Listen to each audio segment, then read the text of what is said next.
So you know throughout the years how there's new iterations of a car, and each time that a new car comes out, it gets better?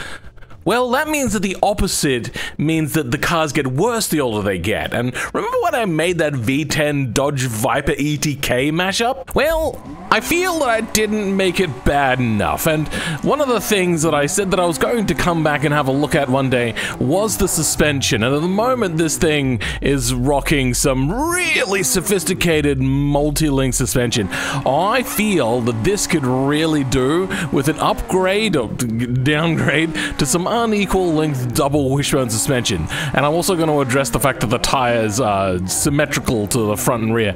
The tires that are on the actual Dodge Viper, oh boy. If we have a look at this video from the Car Wizard, you can see just that this is like a slightly thicker normal sort of tire, and this thing is Chungus boy. And I'm also going to be using a lot of this for the reference images for what the suspension usually looks like. It's basically just some straight pipe that's been pinched at either end to make the double wishbone stuff. It's just rudimentary would be the word I would use. So, where I'm gonna find unequal length double wishbone? I mean, you might find it in this, but I don't think I'm going to take suspension from there. Unlikely to find it there. You know what, actually, hold on. Let's bring it out. And yeah, that's the sophisticated multi-link that we don't want. This is a front-wheel drive sort of setup, so I don't think that. I mean, this might have it, but it's got solid rear axle. I suppose I could just take the front suspension and then make the rear suspension as well from the front suspension. Yeah, that's a regular sort of solid axle diff, no double wishbone there. This is a leading arm suspension. Is that even double wishbone? It is. That's a weird one. So not that. This thing has the advantage of also having a space in here for the suspension. Yes, okay, so that's not... Hold on, stop.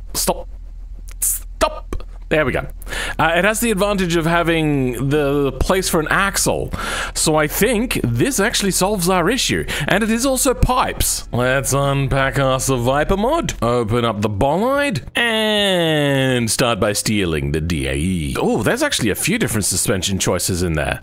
That's gonna make my life a little bit harder. Now what we're gonna do is figure out a way to make this fit on here. So we're gonna start by deleting the body. Now I'm gonna grab all of the bolide suspension and plop it onto our car. Oh wow, that already lines up very closely. Interesting. Luckily, I think I can use a lot of the existing ETK stuff and just kind of move it around a tad. Okay, I think that is good. Maybe not that. There we go. Now it's a little bit more appropriate, and I think it's time to send this back to Beam and G. From the bolide, we're gonna grab the J-beam. Frick. I suppose we'll start with the front suspension. Hopefully with just a few little changes, this will just link up to the body. I mean, it might work. Oh, please to God, just work. I don't want to have to remake all the connections to the body. That was the wrong thing. Front suspension. Wait, hold on. I just called it independent front suspension. Let's call this double wishbone suspension. And now double wishbone front suspension is in here, and what do you know, it doesn't work. God damn it. I also just realized that there's probably actually a few more things involved here. Actually, hold on, there's a lot wrong here. This is not the subframe. The hell? Oh, there was no front struts. All right, let's just go with like oh, okay. I think I see a problem. I renamed all of these to be ETK, which means they're probably conflicting. Let's go ETK C double wishbone and put that on a whole bunch of different things. Well, let's try giving it a refresh and see how this works out now. Nope. I think I see some more nodes in, but let's see what's under front suspension. Front slots, let's go with sports front coil over. Nothing. Front sway bar is good. Front spindle is sure. I mean, that's only wheel data. I'm so confuzzled as to why this is not working. I think I figured it out. Okay, so little bit of teaching time on how the BeamNG devs do things. Sometimes the whole suspension stuff will be in the suspension, so places for where maybe the wishbones will mount from. But sometimes they're so integral to the chassis that they put the chassis nodes only in the frame section and not in the suspension section. But sometimes what they'll do is they'll put it in the body and in the suspension. That way the suspension will override the normal chassis, allowing it to fit in there. But for some reason, they don't have that here. This means I'm gonna have to find out which nodes are just arbitrarily missing over here and then put them in over here. Later that night. Now with those parts added in, if we just refresh everything this time. Come on. Error flex body, bolide lower wait, hold on. When I brought in the new nodes, I didn't change bolide to ETK-C. Now, it should all work first time around, because that was the only thing left. Great, there's some beams problems, but that's okay. Failed to render mesh, ETK coilover, we'll deal with that. But, oh, yes, I don't know why the wheels are not working, but hey, look at that! It's working! Kind of. If we unpause, yep, okay. I'm pretty sure if we slow this down, yep, that is that front strut one being a problem. Let's increase its weight to like 2.5, and then that should fix everything, as we could now see the final form. If we unpause, no, speed up. Perfect. Wow, actually, a little bit surprised it actually worked first time round. I see no red errors, but I do see a red shock absorber. Ooh, and oh, that's holding in quite nicely. This needs to be a little bit more solid, but hell yes! Well, we've got pretty much everything we need, except we're missing one particular thing. That's a frickin' front wheel. Why are we getting none? Wait. Oh, I see what I did wrong. Now we gotta replace everything bolide with everything ETK-C. Done. Now if we refresh, I wonder if the wheel will be on there by default. Hopefully it will be, because we are loved. No. But if we come back to here, front hubs. Okay, what happens if I just hit Control R? Will it put one on by default if we're lucky? Nope. Okay, we actually have to go put that in ourselves then. Nice. Okay. Does this actually suspension? Kind of, but it is incredibly stiff. I feel like the wheel is doing more of the suspension work than the body. That's concerning. We'll deal with that later. Alright, rear wheels and rear suspension. And we fixed the front subframe as well, which I forgot to do, and rear subframe.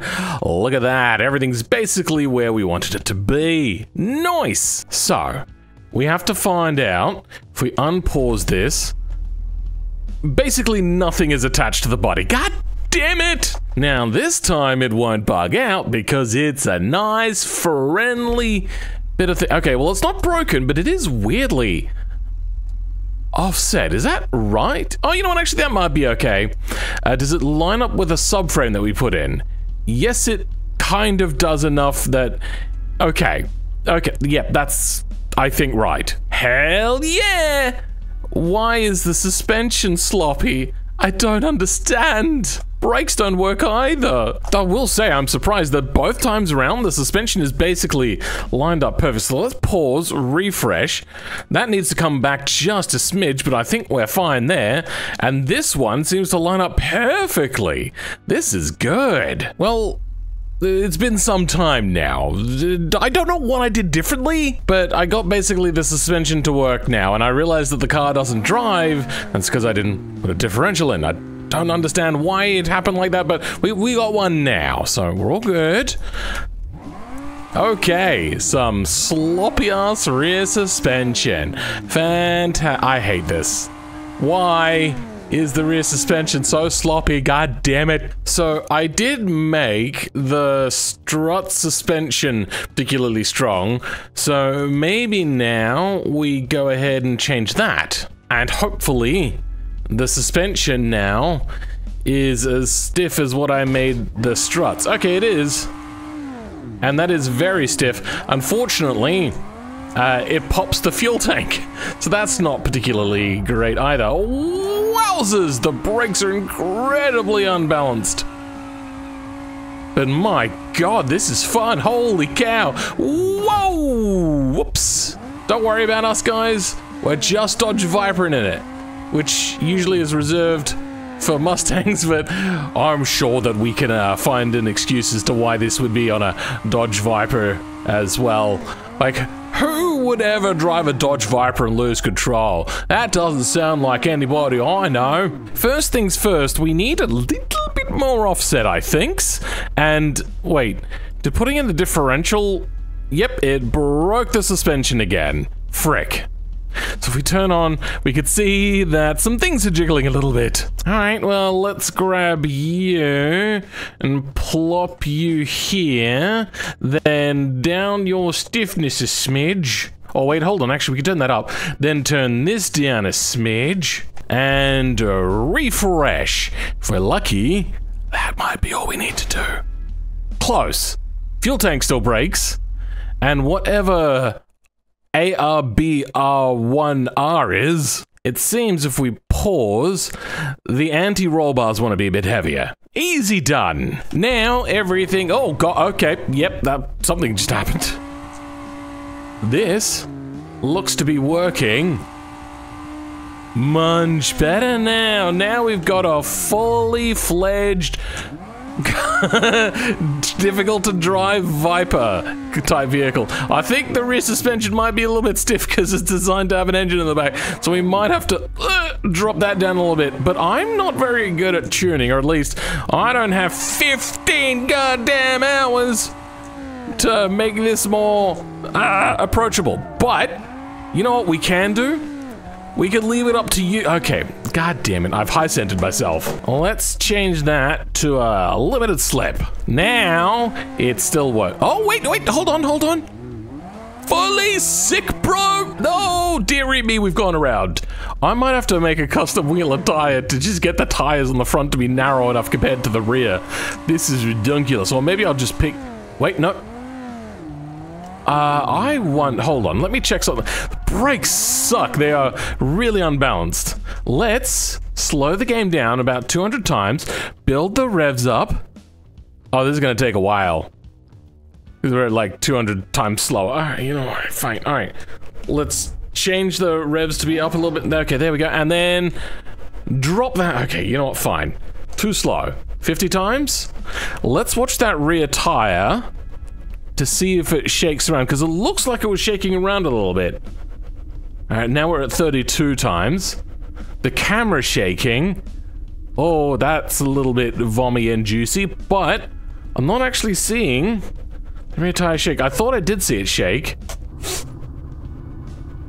Oh, you know what? Actually, it is shaking a little bit. Ah. Well, yep, that's a problem.